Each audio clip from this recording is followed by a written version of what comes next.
If you was to say Nimush, that's a dog. Gizagants, that's a cat. Kegon, that's fish. And Darbang, that's automobile. George Jones remembers the Indian words he learned from his friend Shenanigans, who nearly 60 years ago helped build the house George still lives in. It took us about a week this year, just about a week. Well, we went to work, and we worked from morning to night. George Jones was born on a farm in Mississippi in 1900. He moved to Chicago as a young man to work for the railroad, and it was there he met his wife of 58 years, Mary, who died just a few months ago.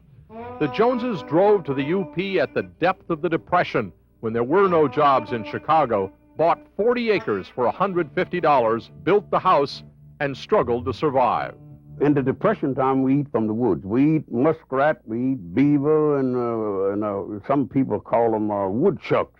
Groundhogs. I've eaten quite a few of them. Well, you put in there, eat everything you could catch. There was no work. But George Jones soon found work in the woods. He learned logging and put together his own crew of lumberjacks and Indians. He worked the woods when the job was tough, and the men, too. Every Friday and Saturday nights, there was some kind of a broil went on, and some fellow said something he didn't like. The fellow didn't invite him outside. And then it was like a good prize fight for free.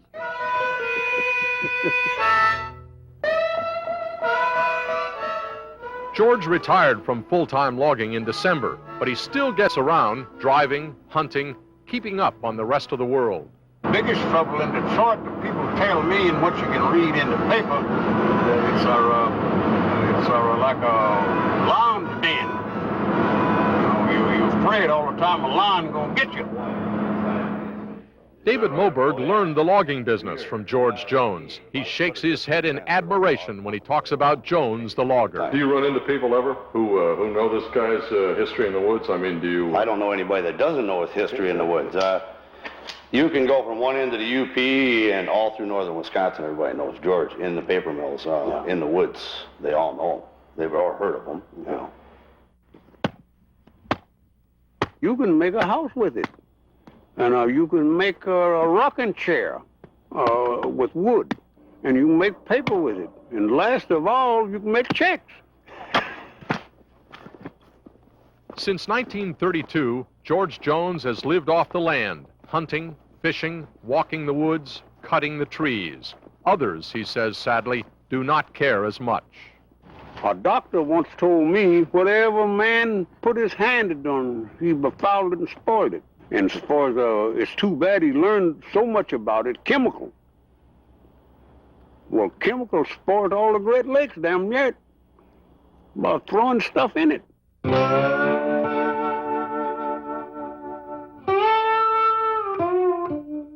If you don't spoil it, nature can take care of itself. I mean, a lot of times if you was alone walking, wouldn't make no noise like we told you. You'd see maybe 2 deer walking over there. It's just nice to see them.